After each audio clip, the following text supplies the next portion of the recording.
Good afternoon. I'm Emily Austin, Managing Director of Cooper Surgical Fertility in the UK and Ireland, and a very warm welcome to this webinar, using your genetic testing clinic report to support and streamline your KPI data. We will shortly be launching genomics report cards in the UK and Ireland. These report cards will have information about different key performance indicators, and we'll be supplying these to our customers on a regular basis. The webinar today will explain everything you need to know about these report cards. If you're joining us from outside of the UK and Ireland, you're very welcome to do so, but please contact your local account manager to find out when you will be issued with genomics report card, as we are just responsible for supplying these to the UK and Ireland. We have two colleagues today joining us for this webinar. Firstly, we have Samantha Sajina.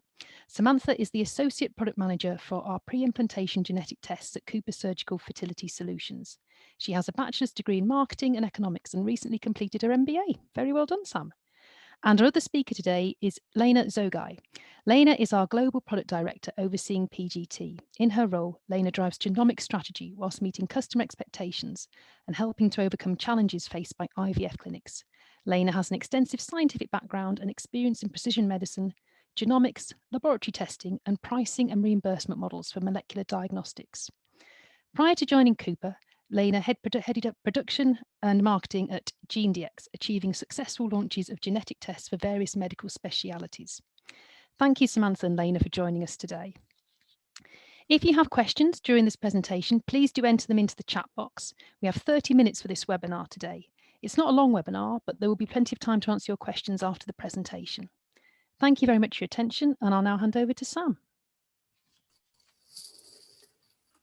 Thank you, Emily, for the introduction. Hi, everyone. My name is Samantha or Sam. We're going to use really the next half hour to dive deep into one of our sample report cards. So our genomics report cards really are a consolidation of your clinic's PGTA data, and they include key metrics such as the number of cases that were received and analyzed in a given period of time, the average turnaround time for a clinic, classification rates of the samples that we received, and no read or no results rates for those samples. In terms of benefits of clinic report cards, they ultimately help to improve your clinic's IVF efficiency. And with them, we're able to consolidate and really share your clinic's data to provide helpful insights. We also include data that we see across all of our Cooper Genomics labs globally, which allows your clinic to benchmark metrics against averages of other clinics.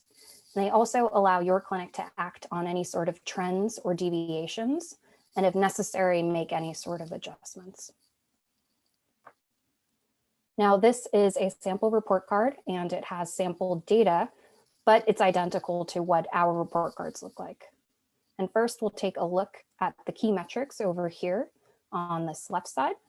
And under here in this green box, the first number, 94 for this report, is the number of cases that were both received and analyzed for this particular time period. This bottom number, which is 4.5 days, is the actual turnaround time for this set of cases. And we break down our PGT-M cases in the same way. So if you're sending us any sort of PGT-M cases, you're going to see this as well. This clinic had 8 cases and a turnaround time of 13.6 days. And as a reminder, our quoted turnaround time is 7 days for PGT-A and 14 days for PGT-M. This section also breaks down the cases into columns based on your SART age groups. And as you can see for this clinic, a majority of their patients are under the 35 age group. Next, we're going to take a look over here at the right under PGT-A euploid rate. And this green line is the clinic's euploid rate, broken down by age group. And the blue line is what we are seeing across all clinics sending to Cooper Genomics labs. This chart is useful in terms of really benchmarking your clinic compared to all cases we've received during the same time period.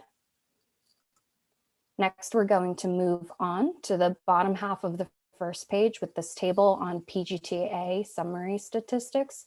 And we'll zoom in and really go through each of the columns here and what they represent. So this data here is broken down by ordering clinician, as you can see across each row here. And this is the ordering clinician number that's identified on a TRF. And that's what you're seeing over here in the first column. Each clinician is assigned this set of numbers. So they're used in an effort to really mask the ordering clinician. However, if needed and by request, we can certainly provide you with the clinician name that's associated with that number. Next, we go into the average age of the patients, and globally, our average patient age that we're seeing across all Cooper Genomics labs is about 37.4 years old. However, this clinic has a slightly younger average patient age at 35.4 years old. We also share the average amount of samples or embryos per case here. And then we break this down into results of various average classification rates, such as your average euploid, your average mosaic, and your average aneuploid rates.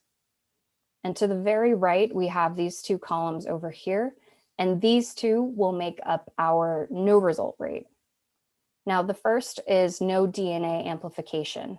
And no DNA amplification means that the cells that were sent were not sufficient to amplify. And this can mean a number of things. It can mean that there were no cells in the tube, or that cells were perhaps stuck in the cap. Something may have gone wrong with the biopsy, or cells lysed and they broke down at some point. And on average, across our labs globally, no DNA amplification is just about 0.5%. In the following column, we have quality insufficient for interpretation. And this means that DNA got past the amplification stage and it was able to be sequenced, but it did not pass our quality control. And across our labs, on average, we see this happen to about 2% of samples. So our overall no result rate, which is comprised of no DNA amplification and quality insufficient, is about 2.5% globally. Next, we can go ahead and we'll take a look at page 2 of this report, and we'll zoom in here at the top to this embryo data and this embryos per cycle chart. And essentially, this looks at a clinic's embryos per cycle, and what it does is it breaks down the clinic's result classifications, meaning either euploid, low-level, and high-level mosaic, and aneuploid by their SART age groups, and that's what you're seeing across this x-axis over here. Ultimately, this chart is going to give you a better understanding of your own patient's demographics and the likelihood of having any particular result based on really your own historical patient data. And so in this example, patients at this clinic who are under 35 years old, which is going to be right here, they have an average of 3 euploid embryos, 0.7 low-level mosaics, 0.6 high-level mosaics, and 1.2 aneuploid embryos. If we look at the 41 through 42-year-old age group, we see about 0.8 euploid embryos, 0 low-level mosaics, 0.1 high-level mosaics, and 1.8 aneuploid embryos. This is again on page 2, but we're going to look at the bottom really over here at our observed classification rates. And as you can see, there are 4 different bar charts over here.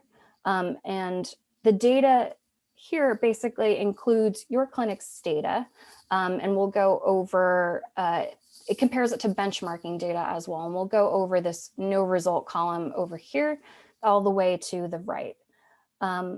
And green data is going to be your clinic's data, and it's going to be alongside our overall Cooper Genomics labs observed data in this light blue, this darker blue, and these purple columns. And again, this is a tool for benchmarking and really comparing your data against all other clinics globally who are sending us samples, so you can get a better understanding of kind of where you fall. And so we'll start by taking a close look at the no result bar chart here first on the right. This clinic's data, again, is going to be this green bar, and we see that their no result rate is at 2.41% for this particular time period. And this is during a quarter during 2020, let's say. And the other bars are going to be our overall average data that we see again across our labs, and we break this down into percentiles so you can understand where you fall into. And our 25th percentile over here means that 25% of clinics had no result rates of, for this time period, 1.42% or lower. Our 50th percentile, or our median, means that 50% of clinics had no result rates at 2.73% or less. And then our 75th percentile means that 75% of clinics had no result rates below 4.42%. And so this clinic here is falling somewhere between our 25th and our 50th percentile because they're at 2.41%, which is really good. Essentially, this clinic is doing better than what we're seeing on average for this time period. For no results, you obviously want a very small percentage, and you'd want to fall into one of the lower percentiles. One thing that is important to note and really to keep in mind is the amount of cases that this clinic had for this time period. If there's a very small number of cases for the time period, each sample is really going to hold a lot of weight. And so if you're seeing a no result rate that may be super, super high or in a larger percentile, perhaps it's because there were only a few cases for the time period for this report, and you're likely going to get a more reflective picture of overall results if you're looking at a larger time period with really a higher amount of cases. And so we're going to just walk through this bar chart again, but with euploids over on the left side. So for this clinic, 41.8% of this clinic's samples were euploid. Our 25th percentile has euploid rates of 36.3%, and this means that 25% of clinics had euploid rates below 36.3%. Our median was 41.4%, and so 50% of clinics had euploid rates that were 41.4% or lower. And our 75th percentile was 47.3%. And this means that 75% of clinics had euploid rates below 47.3. And so this clinic is falling just above the 50th percentile, which is also really good to see, as it's just slightly better than what we're seeing on average across all clinics. Now, another thing to note when it really comes to comparing a clinic or even your clinic's data with our overall observed Cooper genomics data is how does your clinic's demographics compare to what we're seeing across our labs globally? So we had mentioned it before, but our average patient age at Cooper Genomics Labs is about 37.4 years old. And if your clinic has a higher average patient age, you would expect that you may have slightly lower euploid rates and slightly higher aneuploid rates. So that's something also that's important to keep in mind when you are going to compare your own data with these overall observed classification rates for all clinics that are sending over to Cooper Genomics Labs. And so a few takeaways. Take a look at your classification rates when you see your report. Are they perhaps higher or lower than our Cooper Genomics Lab average? If your classification rates are higher or lower than our average, is this perhaps because of your patient demographics? Is it because there are a low amount of cases in the report that you're looking for? You're also going to want to take a look at that embryos per cycle data, and that's that chart on page 2 at the very top. Use this data to better understand your own patient population and your own historical data and the likelihood of your kind of patient's results. And then take a look at the no read or no results rates. And how does this compare with our Cooper Genomics lab average? Has your clinic's data changed over time? Has it changed from report to report? And if you're interested in getting these reports and really getting help understanding them and walking through them, we do ask that you speak to your Cooper Genomics sales representative, and they can work with you on basically generating these reports. And then ultimately, if you're interested in any sort of further education, we have several labs located globally that will be opening up in the future for hands-on training courses, and encourage you to sign up with those if you're interested. And then we also have a robust global education and webinar series as well as a knowledge library of our previously recorded webinars if you're interested in further education. And with that being said, thank you. And we can go ahead and open it up to any sort of audience questions.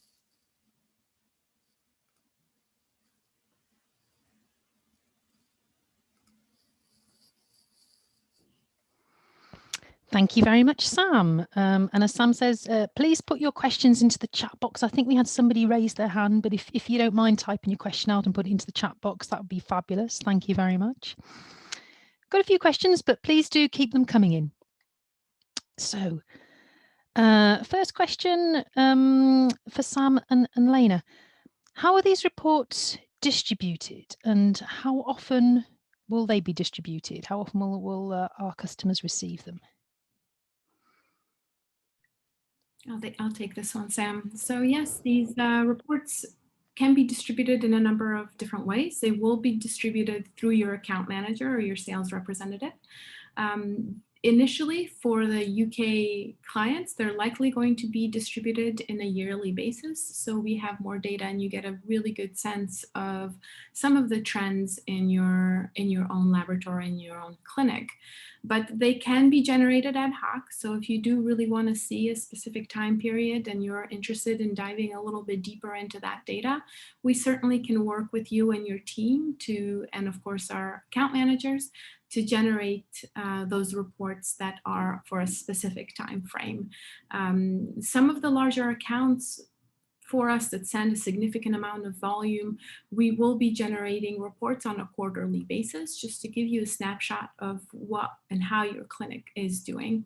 But either on a quarterly basis or on an annual basis, but also this is definitely open to you. So it's for your benefit, and hopefully you get to better idea of what your trends and what you're seeing in your clinic.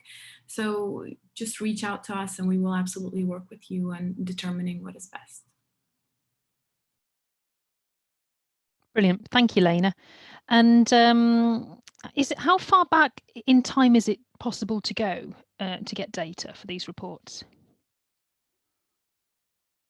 Sam, would you like to take that one? Yeah, so I believe we can go as far back as, I think it's mid-2018, is it, Lena? And again, as Lena said, we can basically customize this as you need. If you want to go as far back as that, if you want to go something sooner and something more recent, if you'd like to break up that data, we can provide that to you as well, but as far back as mid-2018. Lovely, thank you. Got a few more questions here, but please do keep them coming in. It's a great opportunity, I think, to ask questions about these report cards. So will the cards be benchmarked against regional data, so UK and Ireland data, or will it be against global data? Yeah, it's a great question, Julia. Hi. They will be global data, but this is something that we're actually looking at. So if you are interested in having a more regional approach, we will certainly look into the possibility of generating a regional approach data, but currently the way our system is working, it's looking at benchmarking you against global data. But that's certainly not off the table, and we can look to providing something like that. Lovely, thank you. Okay, next question. The average age across the clinics that you mentioned in the presentation, Sam, is that given on the report card? No, that's actually not going to be given on the report card. That's a great question, though. We've taken a look at it over periods of time, and it tends to average really about 37.4 years old. It doesn't change whatsoever significantly. So that's basically going to be that benchmark data that we're looking at. If it does change, we'll definitely be communicating with our account managers, and they can speak to you for any sort of changes, so you can get a better understanding again as to what these benchmarks really represent, so that you can better also kind of look at your clinic versus our global data. Great, super. Good question here. So if we think the clinic report card has identified an issue in the lab, which of course it may highlight, that's the value in the information, can I contact Cooper Surgical for personalised advice and support? Lena, perhaps you'd like to comment on that one. Yeah, that's a great question. And that's sort of the reason why Sam put up our Center of Excellence is there at the end. Because our goal is really to try to see what trends we're seeing for your clinic and how we can hopefully together in a collaborative manner, we can improve any negative trends that you may see. So we certainly have support, extensive support through our medical affairs team, whether it's training your new embryologists on biopsy techniques or new techniques coming up that may improve, because ultimately, however those cells are being extracted and tubed, and all of that plays a really big role in the actual testing part of this of PGT. So absolutely, our team will be ready to assist in any way possible in either delving a little bit deeper into that data, looking to see, what may be causing the trends, or looking to provide any sort of educational support if needed. Brilliant. And I take it that would also include no results as well. Absolutely. Yeah, thank you. Continued question here on the benchmarking average. So we've got in benchmarking average euploidy rates across the board with all the confounding factors. Are there any plans to split this out by the age groups? Lane, I can see you nodding, so that's a good sign. Yeah, on the first page, actually, that's split by age groups. So your euploidy rates are sort of provided in a line graph as a main image or main graph that's provided, and that is split by age groups. And donor samples are also split out in its separate and own category, so you get an understanding of euploidy rates by age group. Super, thank you. Do we have any more questions? Because we've had quite a few come in, but we've got through them fairly quickly. So if anybody else has any more questions, please do enter them in. I'll just go. If I could add just one more thing. I know in the beginning we said that we could go back to 2018 in generating this data. There are some limits for some of the UK data. And I think right now, without too much manual intervention, we could go back a total year. So we can go back to May 2020 to be able to generate your clinic's specific data. So if you want to do a test run of what this report looks like for your clinic, I think it would be a good idea for us to do a whole year's worth of data to be able to provide to you and see as a test run of what that year looked like. Brilliant, thank you. Sam and Lena, so have you got any comments from customers that have already received clinic report cards on what they found useful, or any feedback from them? Yeah, just from my perspective, they're very useful in tracking specifically no result rates, and depending on their patient age group, they're really interested and good on determining what the expectation for your average euploid, aneuploid, or mosaic. So on the second page, I think Sam showed the anticipation of you having a euploid, aneuploid, and that looks at your historical clinic data and identifies if you have a patient in this age group, the expectation that you'll have, 1 euploid or 1.3 aneuploid or something like that. So you get that detailed amount of information that can be very useful for genetic counseling if you have a counselor in-house, or even just if you're looking at data and helping on managing some of these expectations for IVF patients, which could be a little bit challenging. So that is very, very useful. Our clinics now have been using it in the US for quite some time, and they're very dependent on them. They also serve as good quality metrics. So at the end of the year, clinics tend to ask for a brand new report for a specific amount of time that helps in just keeping all of these documents as part of their quality metrics all in one place.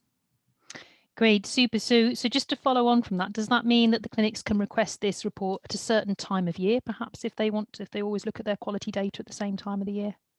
They can. We would love to make this automated and not have to generate them on the fly, but they absolutely can, and we'll be more than happy to provide it. Brilliant. Oh, that's wonderfully flexible. Thank you. I don't have any more questions that are coming on the chat box. I think our audience has been quite quiet today, so please do get them in quick if you've got any more. And Sam, I just return to you if you want to make any final comments on anything that that we've touched on in the questions, or anything else perhaps that you wanted to cover, thinking back to the presentation. I think the important thing again is that we're always willing to walk you through these reports. So if you do receive a report and you do have questions on it, again, don't hesitate to reach out to us, to your account manager, to anyone on our team. We can certainly help you in kind of understanding them and really walking you through them in a detailed way, similar to how we did this report, but for your own clinic. Always open to that. Brilliant, thank you. And any last comments from you, Lena? No, that summed it up really well, and just flexibility and trying to support you in any way we can. So thank you so much for your time. Brilliant. Oh, thank you for supporting us with this. This is brilliant. So thank you for presenting on today's webinar to Sam and Lena. We greatly appreciate you giving up your time to join us and update us about the clinic report cards. And also thank you very much to Danielle, who you can't see, but she's there in the background running everything and organising us all and doing an amazing job as usual. So it's normally at this point in the proceedings that I plug an upcoming webinar, but actually we're going to have some time off for a few weeks. So we are over the summer holidays having a rest from webinars, but we shall be back in September. And if you want to know about what webinars we'll have coming up in September, then please sign up for our fortnightly bulletin. And you can do this by sending an email to our customer services team at customerserviceuk@coopersurgical.com. So it just remains for me to say thank you very much to you, our audience today, for joining us. It's been a pleasure to have your company, and thank you for your questions. If you think of any more questions about clinic report cards, please don't hesitate to get in contact with your account manager. Have a fabulous rest of the day, and we'll look forward to catching up with you in September. Thank you very much.